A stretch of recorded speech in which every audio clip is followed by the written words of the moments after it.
What is it like when your wife has a best friend who married into a rich family?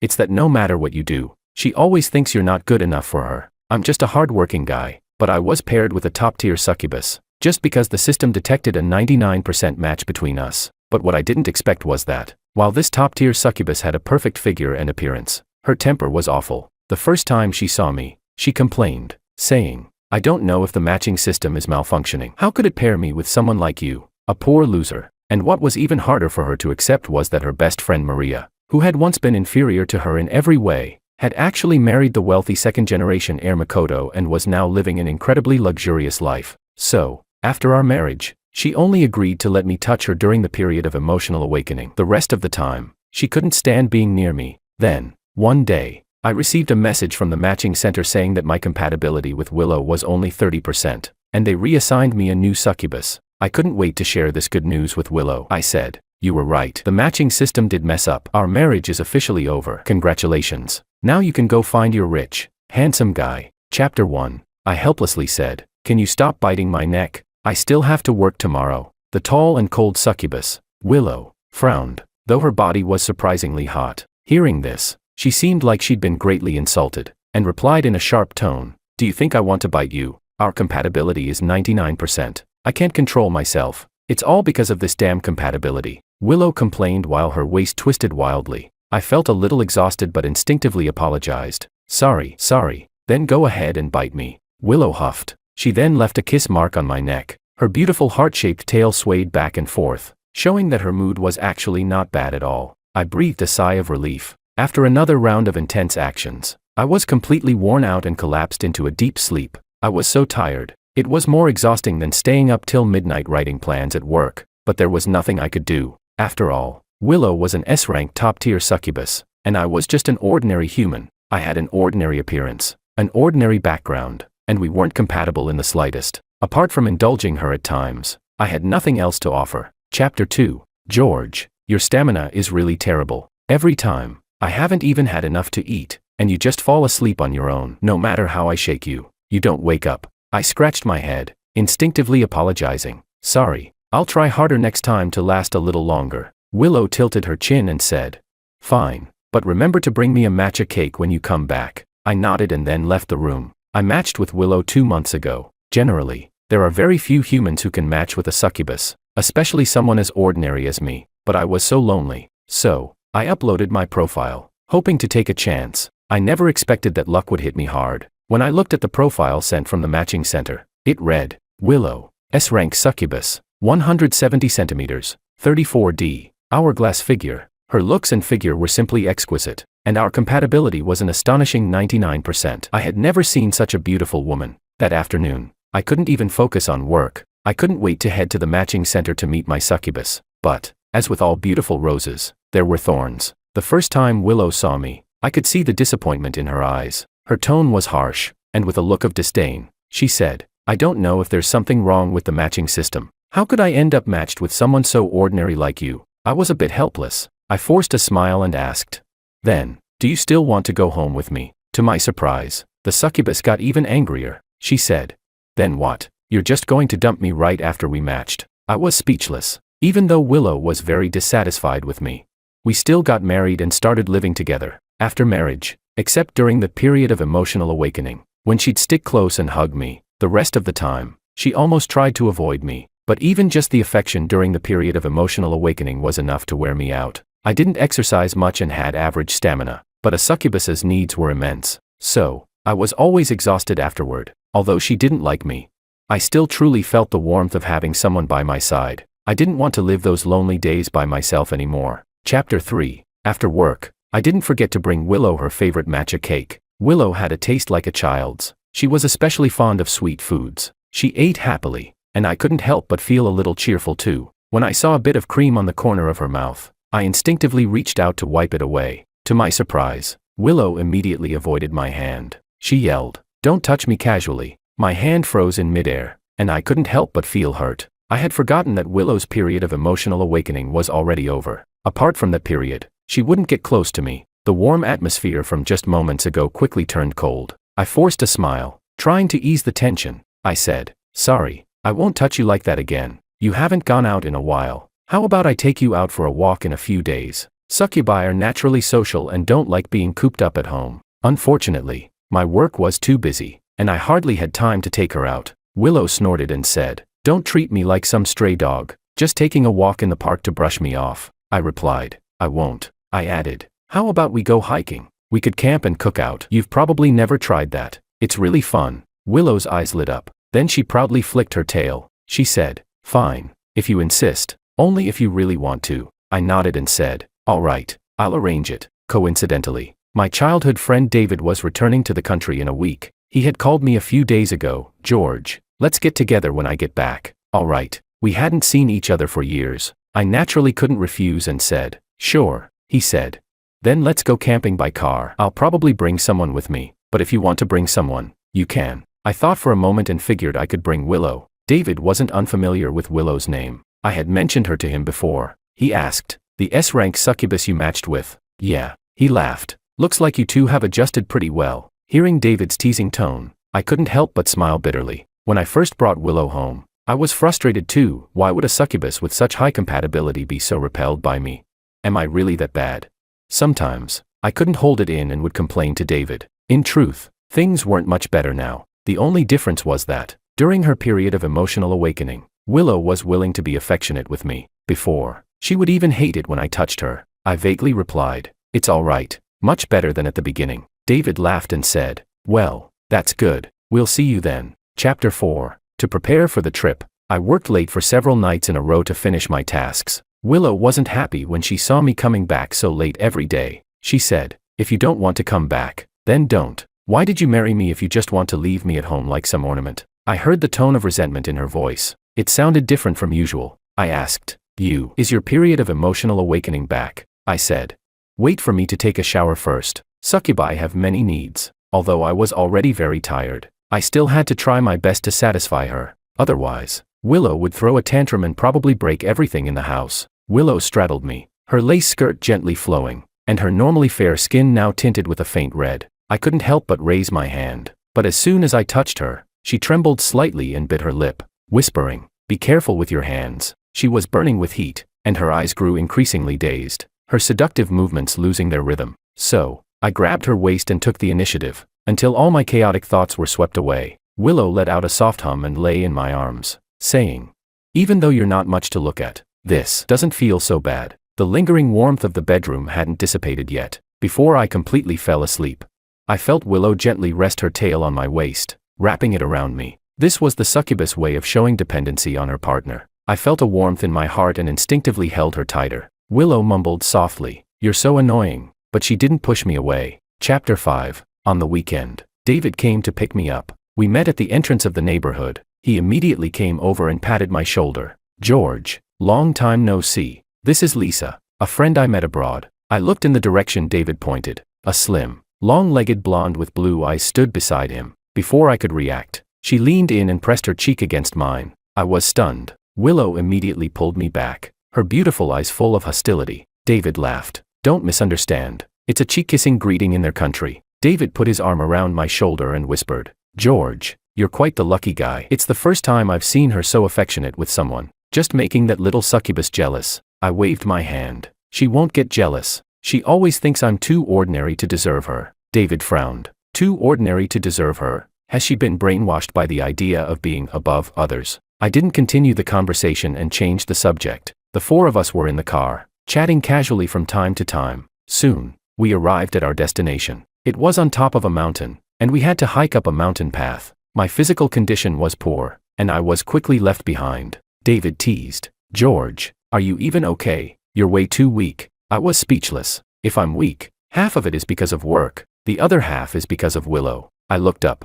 out of breath. This little succubus who drains my energy was full of vitality. She was walking so fast that I couldn't keep up. By the time we reached the summit, I was completely exhausted. After hurriedly setting up 2 tents, the others quickly crawled in to rest. I closed my eyes, almost drifting off to sleep, when Willow kissed me awake. Fearing she might act out in the wild, I grabbed her hand and said, "Let's wait until we're back. The soundproofing here is terrible." Willow stared at me for a few seconds. Then she huffed and said, "Whatever you want." Chapter 6. In the middle of the night, I woke up once. Instinctively, I reached out to the side, only to find it cold. Willow. It was late at night, and Willow had disappeared. What if something happened to her? I fully woke up, quickly threw on a coat, and crawled out of the tent. Willow. I was about to call her name when I saw Willow standing by the mountain edge, holding her phone. She was probably talking to someone. Under the moonlight, her profile appeared unusually cold. She said, "The one who matched with me, just an ordinary human." "Yeah, he's way below you." In the quiet night, the voice from the phone speaker was especially clear. A female voice said, "Didn't you always say the matching system must be malfunctioning? Have you never thought of submitting the test again? Honestly, he's not even worthy of you. Besides, if you really have no interest in matching, it's not impossible to force a cancellation." I didn't listen any longer. I turned around and went back into the tent. About 5 or 6 minutes later, Willow returned. She lifted the tent flap, bringing in a gust of cold wind. It chilled me to the bone. I could probably guess who Willow had been talking to. It was her best friend from the base, an B-level succubus, who had matched with the heir of the Ito group, Makoto, and now lived a life of luxury. It was only natural that Willow felt unbalanced. But I honestly thought she was starting to accept me. I thought she was willing to continue life with me, but I didn't expect her to still want to leave. It all felt like a foolish dream I had created. I sighed, closing my eyes to pretend to sleep. Willow, however, leaned in close and muttered, "You're so grown up, yet still kick the covers off. Aren't you afraid of catching a cold?" Her hot body pressed against mine, and she pulled the covers back over us. That's just how she was. Sometimes she was incredibly close to me. Other times, she couldn't stand me. In the dark, I slowly opened my eyes. If she really wanted me to let go, I felt reluctant. Chapter 7. The process of forcibly canceling the match is very complicated.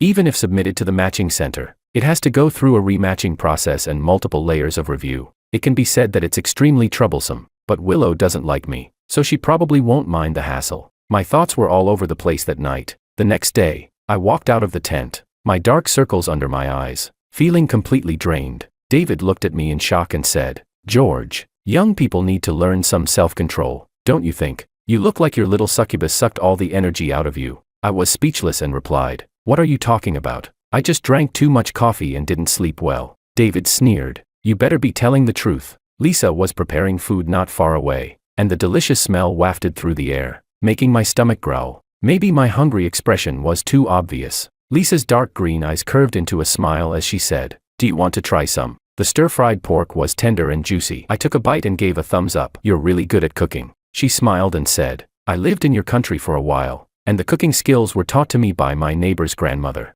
I said, "No wonder. Your language is also very fluent." "I'm going to settle here in the future," Lisa said, lowering her gaze. "But here, I only know David." I'm not sure if it was just my imagination, but her voice sounded somewhat pitiful. She said, "Can we exchange contact info? I think you're a good person, and I'd like to be friends." I didn't refuse. After all, I didn't have many friends in this city. Lisa was lively and outgoing, and it would definitely be fun to be friends with her. We chatted as we ate, and before I knew it, the unpleasant thoughts in my mind were pushed aside. "George, here," Lisa said. "You've got something on your mouth." Before I could react, Lisa suddenly raised her hand and wiped my mouth. I froze for a moment, and out of the corner of my eye, I caught sight of Willow walking toward us. At that moment, an absurd thought suddenly crossed my mind. Was she jealous and coming over to scold me? But she just stared blankly at us for a couple of seconds. Then she turned and walked away. Sigh. What was I thinking? Willow doesn't like me. How could she possibly be jealous? And if she really cared, she wouldn't have made that phone call last night. Chapter 8. Why aren't there any cookies today? I looked up to find Willow frowning and glaring at me in displeasure. I avoided her gaze. Ever since we came back from the trip, I unconsciously tried to avoid her. I replied, "Didn't you say the ones I made were awful?" Willow loves sweets. So I learned some cookie-making skills. Every Wednesday, I would bake something sweet for Willow, but I probably have no talent for cooking. Every time, the results were met with her extreme pickiness. So I kept trying to improve the recipe, hoping to please Willow, but now I realize. It wasn't that my cookies tasted bad, it was that she just didn't like me in the first place. I wasn't interested in doing these pointless things anymore. After I submit the request to cancel the match, Willow will probably be rematched with some wealthy heir, and then she'll be able to eat whatever she wants. I shrugged and said, "You didn't like them, so I won't make them anymore. Anyway, it'd be a waste to make them." Willow hissed like a cat with its tail stepped on and snapped. "Fine, I won't make them." It was already disgusting. Why can't I say anything? I quickly apologized. "Yeah, they're bad. Sorry." Willow stormed off. slamming the door. That evening, after finishing work, I returned to the bedroom. When I lay down on the bed, I noticed Willow hadn't gone to sleep yet. Her soft tail curled around mine. It was an invitation for intimacy, but I knew Willow's period of emotional awakening hadn't arrived yet. So I turned her down. I said, "I'm really tired. I have a lot of work tomorrow." Willow was quiet for a few seconds. She silently retracted her tail, just as I was drifting off to sleep.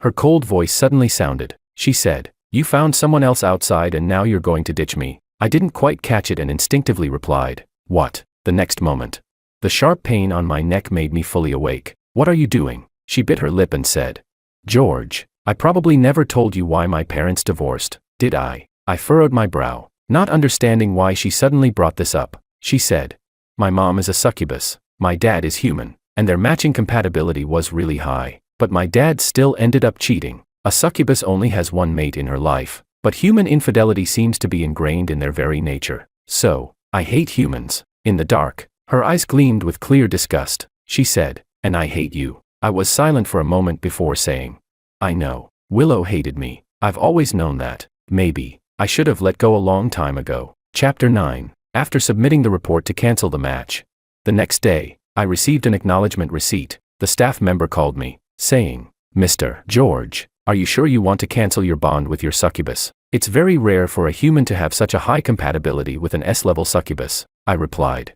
"We've been together for several months, but the succubus still doesn't really like me." I sighed and said, "I want to respect her wishes and set her free." "Understood. We will proceed accordingly." After hanging up the phone, I returned to my work. I thought the process of canceling the match would take a long time, but unexpectedly, that afternoon, I received a message from the matching center. It said, "Mr. George, we apologize. After reevaluating, we've confirmed that the actual compatibility between you and Willow is only 30%. A portion of the previous data was incorrect and has now been deleted. We have automatically dissolved your marriage. To express our apologies, the matching center will match you with a new succubus free of charge. Thank you for your understanding." When I received these messages, my mind buzzed. Then, a sharp pang of bitterness surged inside me. Perhaps we really weren't meant to be. Even fate couldn't stand it, but I quickly let go of it. So, our compatibility with each other had been mistaken all along. No wonder she never liked me, I thought. How could an S-level succubus ever be matched with someone as ordinary as me?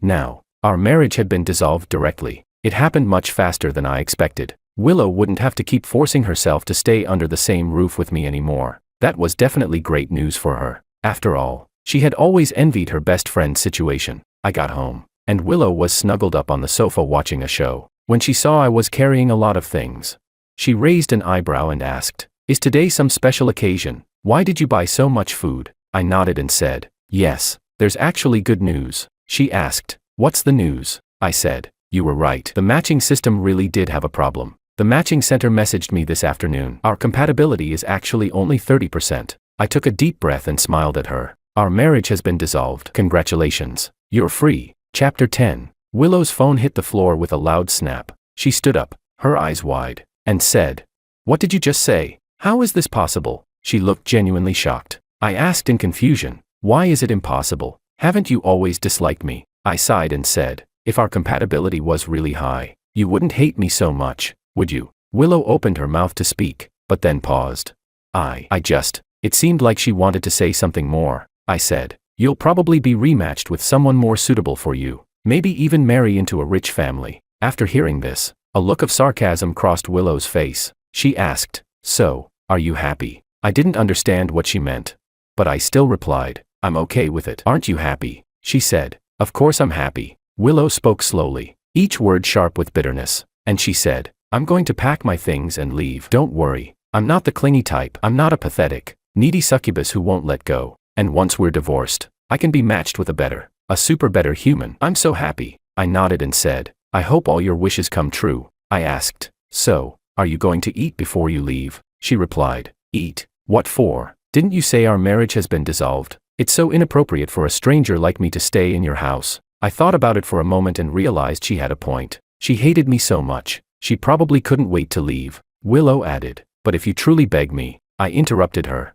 "Then go ahead and leave." Willow stormed out, without even taking a single piece of luggage. Chapter 11. A week after Willow left, I received a message from the matching center informing me that my new succubus match had been completed. She was an A-level succubus with a compatibility of 80%. The photo looked very lively, with a little fang showing when she smiled, giving her a playful look. Though she was different from Willow's cold, stunning type, she was still very beautiful. When I arrived at the matching center after work, I saw the familiar figure from the photo, yelling at the staff and throwing a tantrum. She complained, "What the hell? What year is it? And we're still doing arranged marriages. 80% compatibility. So what? I don't want it. I, Freya, would rather jump off this building and smash myself into a pile of mud than marry some human I've never even met." I was speechless. Looks like she wasn't going to be easy to deal with either. I rubbed my forehead. If she truly didn't want to, then whatever. I walked over from behind and patted her shoulder. I said, "Hi, I'm George." Freya turned around with an annoyed look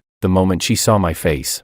Her pupils shimmered with a peach-pink glow. The next second, the chair screeched as she pushed it away. She stood up, her cheeks flushed, and in a high-pitched voice, she said, "Ah, so the handsome guy is the human who matched with me. My name's Freya, A-level succubus. I can cook, do housework, and keep the bed warm." She added, "By the way, handsome, when are we getting married? You know, I don't want to be a homeless, pitiful succubus anymore." I looked at her, completely confused. Does this succubus have a split personality? It wasn't mentioned in her profile. Chapter 12. I thought about it for a while and figured that maybe the high compatibility was the reason. It could have given the succubus a sort of love at first sight illusion. I awkwardly said, "Sorry, I came here in a rush, so I didn't bring anything. Do you like cookies? Next time we meet, I can bring you a box of cookies I baked myself." I thought to myself, maybe if she eats the cookies I make, she'll regret what she said today. But Freya's tail started wagging like crazy. She said, "Cookies, I love them." Her heart-shaped tail tip kept brushing against my side, and she said, "Then you have to come quickly. I'm so lonely, so lonely." I was speechless. I said, "Okay, I'll see you then." But my cookie-making skills were really terrible. After burning the third batch of cookies, I finally picked out a dozen or so that were edible. I packed them into a box and got ready to head to the matching center. When I pulled them out of the bag, I felt a bit guilty. But when Freya opened the box, she sniffed it like a little dog and said, "It smells so good, a little burnt. Is it caramel flavor?" I was speechless. I said, "No, it's just the plain flavor.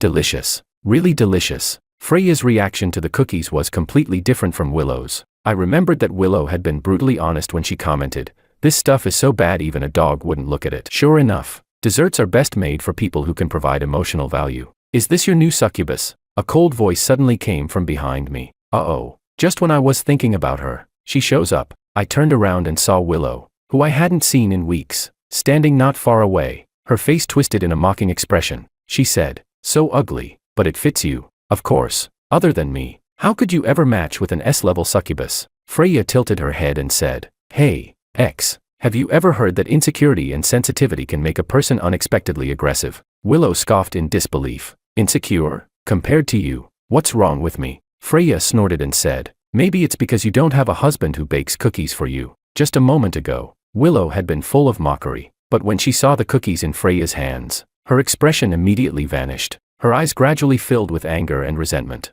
She screamed hysterically, "Cookies? You made my cookies for this slut to eat." Chapter 13. What do you mean, your cookies? These are my cookies. Freya immediately grabbed my arm and said, "This is my husband, the one with 80% compatibility with me." Watching the two succubus clash over a box of truly awful cookies, I felt a wave of embarrassment rise inside me. I tried to calm Freya, "Don't argue with her," but the next second, Willow suddenly rushed over and slapped Freya across the face. The scene immediately became chaotic. I was trying to stop one, but the other one wouldn't budge, pulling hair and struggling. It wasn't until the staff rushed over and separated them that things finally calmed down. The staff, panting, reminded me, succubus creatures are clingy and possessive. Even if you've separated, they may not adjust easily at first. Mr. George, you'll need to manage your relationship with them carefully. I looked at the two succubus, both of them sporting visible bruises. I felt a headache coming on. I said, "All right, I'll handle it. Sorry for the trouble." I took the two troublemakers home. Luckily, there was still a first aid kit at home. Just as I was about to tend to the more seriously hurt Freya, Willow's cold voice suddenly rang out. "Of course, with a new succubus, everything gets used on her first." Freya widened her eyes and said, "Do you want to see how hard you hit? If it weren't for George, I could sue you." "Sue me?" Willow chuckled and said, "Go ahead, sue me. Don't act all innocent. You couldn't stand me being prettier than you, so you deliberately slapped me." How disgusting. I was speechless. I felt my headache worsening. I said, both of you, if you keep arguing, you can both leave my house. The two glaring succubus on the sofa immediately fell silent. The air became quiet. Phew, much better. Chapter 14. Originally, I planned to send Willow and Freya back to the base, but by the time I finished handling everything, it was already very late, so I had no choice but to let them stay the night at my place. In the middle of the night, I was groggily asleep. Suddenly, I felt a tail wrap around my leg. It was cold. I immediately woke up. I met Willow's eyes, which were even colder than usual. She was holding a thin piece of paper. It was the receipt from the matching center that I had received when I submitted the request to cancel the bond. How did she find this?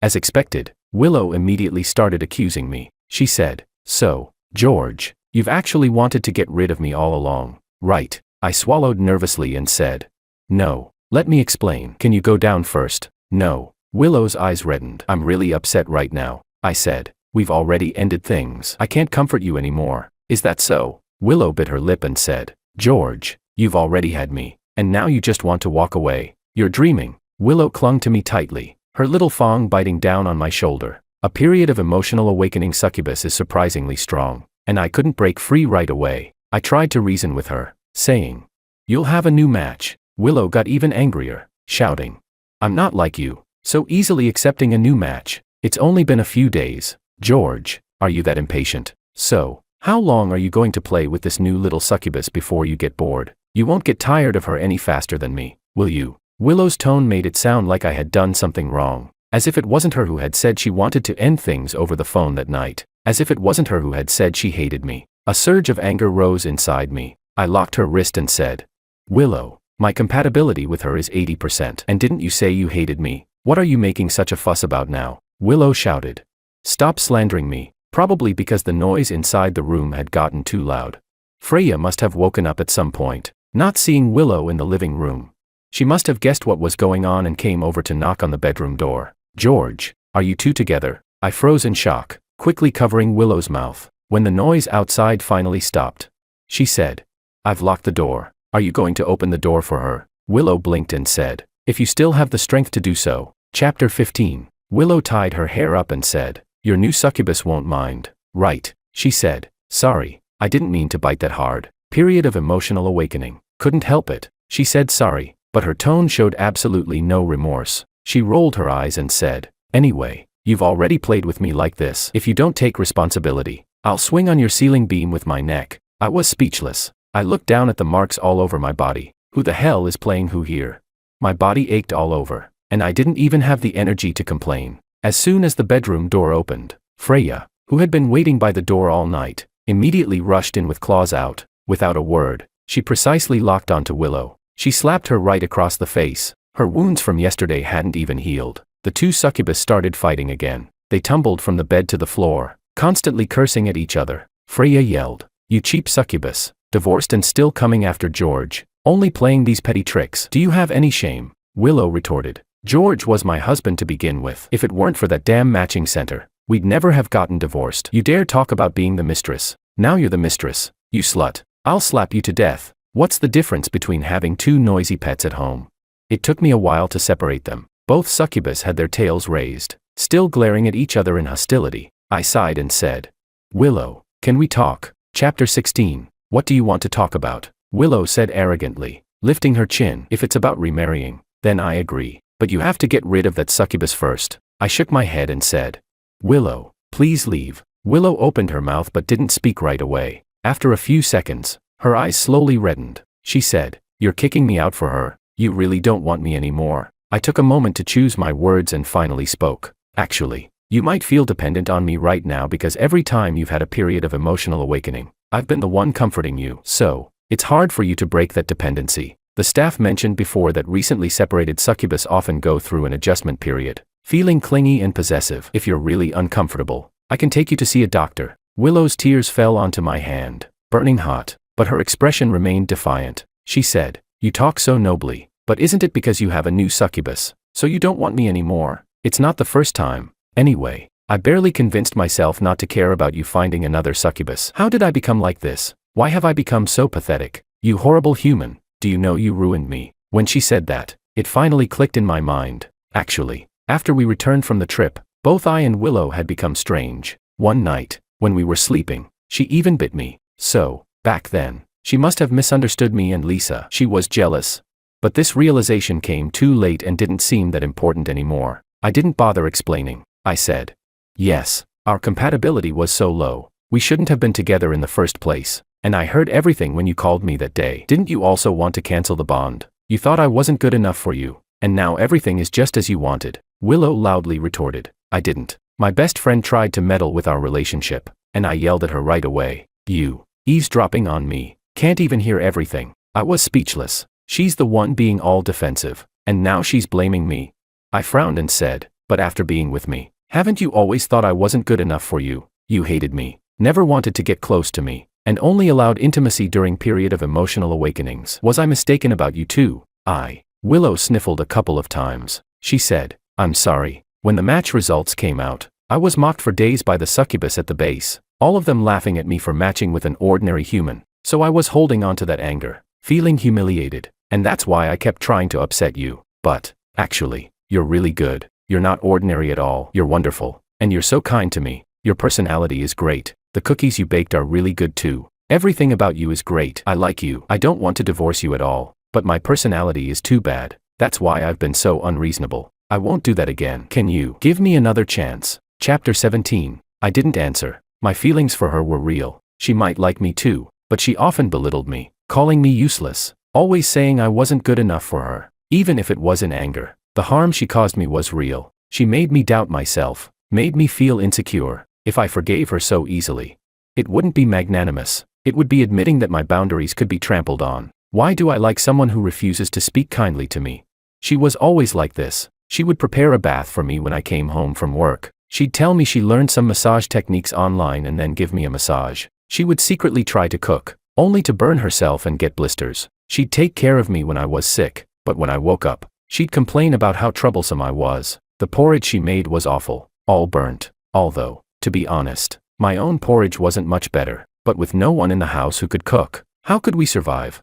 Willow. I didn't know when Freya had arrived at the bedroom door. Her face, for once, was serious. She said, but I'm not like that. The first time I met George, I really liked him. No matter what others say, I won't change. So you don't deserve his forgiveness. Willow's eyes reddened again. She bit her lip, stood up, and said, I understand. After that, she left. It was as if she disappeared completely. Until a week later, on a stormy night, Willow knocked on my door. She was cold, pale, and fragile. In just a few days, it seemed like she had become a different person. She weakly said, George, can we go submit a new data matching test? This time it won't just be 30%. I promise you. My expression changed completely. I asked, what did you do? She said, there's a drug in the black market that can boost compatibility. I went and bought it. I cursed.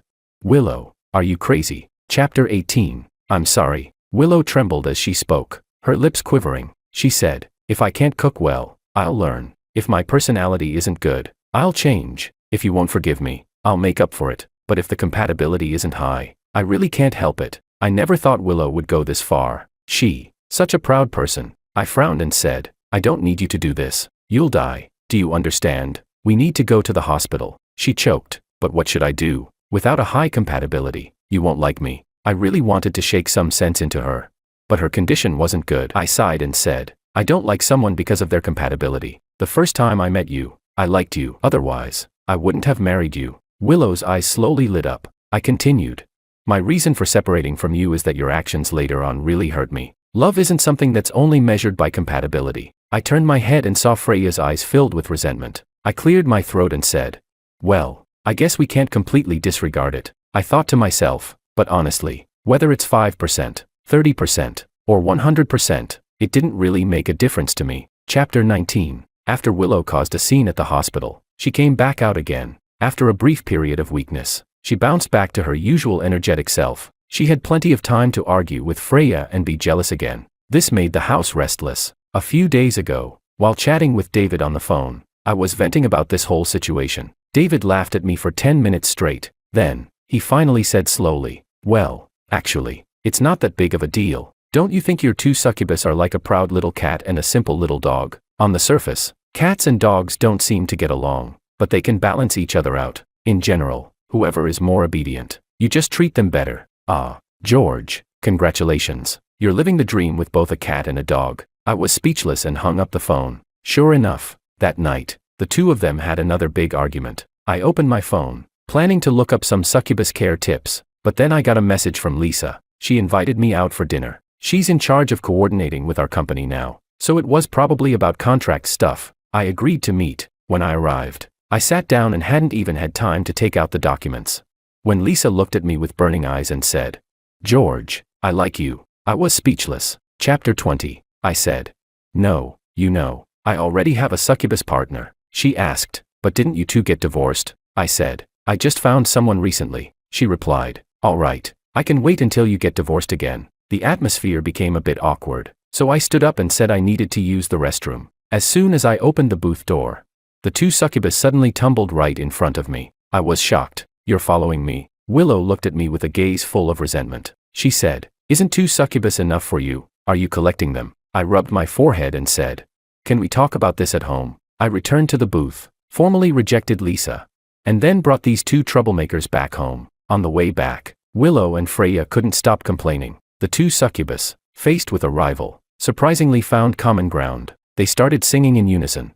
"Dyed her hair blonde. Who's she trying to seduce?" Freya replied, "She's a foreigner." Willow snorted and said, "I don't care." She even helped George wipe his mouth in front of me. It made me want to slap her face with a whole plate. "Then why didn't you?" Willow replied, "I'm the main wife. I have to have some dignity." I was speechless again. Chapter 21. Willow and Freya behaved for only a couple of days. On a calm morning, they started fighting again because the two eggs I gave them were different sizes. Freya said, "I could have had George all to myself. Our compatibility is 80%. What about you? You're nothing. It's all your fault. You little third-party succubus, acting like a prostitute." Willow retorted, "The one who isn't loved is the third party, you know." "George, tell me, who do you love the most?" I was speechless. "My suggestion is that from now on, we just eat quail eggs. Then they'll behave. When I face a question I can't answer, can I just not answer?"